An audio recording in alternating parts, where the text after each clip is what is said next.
ورحمة الله وبركاته. إن الحمد لله والصلاة والسلام على من لا نبي بعده. أما بعد فأعوذ بالله من الشيطان الرجيم. بسم الله الرحمن الرحيم. جاء الحق وزهق الباطل إن الباطل كان زهوقا. وقال رسول الله صلى الله عليه وسلم إن العلماء ورثة الأنبياء كما قال عليه الصلاة والسلام. ঐতিহ্যবাহী মাদকী দারুল ইসলামিয়া হাফিজিয়া মাদ্রাসা আল হাবিব সাহিত্য সাংস্কৃতিক বিভাগ কর্তৃক আয়োজিত বাৎসরিক প্রতিযোগিতামূলক সেমিনার সভাপতি সুদক্ষ পরিচালক বিজ্ঞ বিচারক মণ্ডলী ও আমার সামনে উপবিষ্ট বাংলার বিভিন্ন অঞ্চল থেকে আগত আমার এলএম বিবেচিত ছাত্র ভাইরা, আমার পক্ষ থেকে আপনাদের সকলকে জানাই আন্তরিক শুভেচ্ছা ও মোবারকবাদ। আমাকে যে বিষয়টি নির্ধারণ করে দেওয়া হয়েছে তা হলো স্বাধীনতা আন্দোলনের ওলামায়ে কেরাম এবং শাইখুল হিন্দের অবদান। আমি এই বিষয়ে মুখতাসারভাবে আলোচনা করার চেষ্টা করব। আমার তাওফীক ইল্লা বিল্লাহ। মুহতারাম নাযরিন, ইংরেজরা যখন ব্যবসার নামে তৎকালীন পৃথিবীর শ্রমিক জনপদ ভারতবর্ষে এসে সরে পড়ে কলা কৌশলে এদেশের শাসন ক্ষমতা ছিনিয়ে নেয়, তখন তারা তাদের ক্ষমতার মস্তকে পাকাপোক্ত করবার জন্য শুরু করে সর্বব্যাপী আগ্রাসী তৎপরতা, অর্থনৈতিক শোষণের মাধ্যমে বন্ধু পর্যায়ে এদেশের মানুষকে রাজনৈতিক আগ্রাসনের মাধ্যমে স্তব্ধ করতে পুনরুত্থানের সকল সম্ভাবনাকে ধর্মীয় শিক্ষা প্রতিষ্ঠানগুলো অচল করে দিয়ে আদর্শিক চেতনার ভিত্তিতে গড়ে উঠতে থাকা সম্ভাব্য বিপ্লবের সকল প্রত্যেকটা রুদ্ধ করে দেয়। ঠিক এমনই এক নাজুক মুহূর্তে এই বিধ্বংসী কর্মকাণ্ডের অশুভ পরিণাম অনুধাবন করে বলিষ্ঠ চিন্তাধারার মহানায়ক শেখ আব্দুল আজিজ মুহাদ্দিস দেওবন্দি রহমাতুল্লাহি আলাইহি সেই তদানীন্তনকালের মানুষের সামনে ইসলাম পেশ করে সর্বত্র দুর্বল আন্দোলন করে তোলেন এবং মুসলিম উম্মাহ উপহার দেন একটি বেগবান কার্যকরী কর্মসূচি। কিন্তু পরবর্তীতে যখন ক্ষমতাশালী সম্রাটের কি হুকুমদারি হয়ে গেল, সৃষ্টি আল্লাহর হুকুম চলবে ইস্ট ইন্ডিয়া কোম্পানির, তখন শেখ আব্দুল আজিজ মুহাদ্দিস দেওবন্দি দীপ্তকণ্ঠে ঘোষণা করলেন, হে ভারতবাসী, আজকের পর থেকে ভারতবর্ষ দারুল হরব হয়ে গেছে।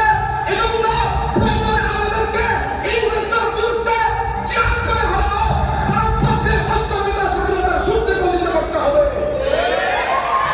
সেই আহ্বানে সাড়া দিয়েছিলেন লক্ষ লক্ষ আমজনতা ওলামায়ে কেরাম। তাদের মধ্যে অন্যতম ছিলেন শাইখুল হিন্দ মাহমুদ হাসান দেওবন্দি রহমাতুল্লাহি আলাইহি। 1920 সালে ইংরেজদের বিরুদ্ধে উনি দুর্বার প্রতিরোধ করে তুলেছিলেন। সেই কারণে ওনাকে মাল্টার আন্দামান কারাদ্বীপে অকথ্য জুলুম আর নির্যাতন সহ্য করতে হয়েছে। এরপরে সঙ্গে চলে শত শত ওলামায়ে কেরামকে ফাঁসির মঞ্চে উত্তোলন করে ইংরেজরা বলেছিল, আমরা তোমাদেরকে মুক্ত করে দিব, শর্ত হলো আমাদের বিরুদ্ধে কোনো আন্দোলন করতে পারবো না। কিন্তু ওলামায়ে কেরাম দীপ্তকণ্ঠে ঘোষণা করলেন, ইন্নাল উলামা ওয়ারাসাতুল আম্বিয়া আফজালুল জিহাদিন কালিমাতু হাক্কিন ইনদা সুলতানিন জাহিলিন। আমরা ফাঁসির মঞ্চকে আলিঙ্গন করতে প্রস্তুত, মাথা নত করতে প্রস্তুত না। সামনে চলো, শত শত ওলামায়ে কেরামকে গরুয়ার মহিষের চামড়ার মধ্যে ভরে গঙ্গার গঙ্গার মধ্যে ভাসিয়ে দেওয়া হয়েছে। আলেমদের শরীর থেকে ঈশ্বরের কাপড়গুলো খুলে ফেলে আপনার বিরুদ্ধে নিক্ষেপ করা হয়েছে।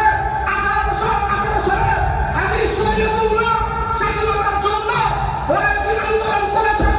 1827 সালে বীর কুতুবীর বাসের কেল্লা নির্মাণ করেছেন। ওলামায়ে কেরাম গরুয়ার মহিষের চামড়ার মধ্যে ভরে গঙ্গা যমুনা উত্তাল তরঙ্গের মধ্যে ভেসে যেতে রাজি হয়ে গেছেন। ওলামায়ে কেরাম ফাঁসির মঞ্চকে আলিঙ্গন করেছেন। নিজেদের সন্তানদেরকে ওকালতে এতিম করতে সম্মত ছিলেন। নিজেদের স্ত্রীদেরকে বিধবা করতে রাজি হয়ে গিয়েছিলেন।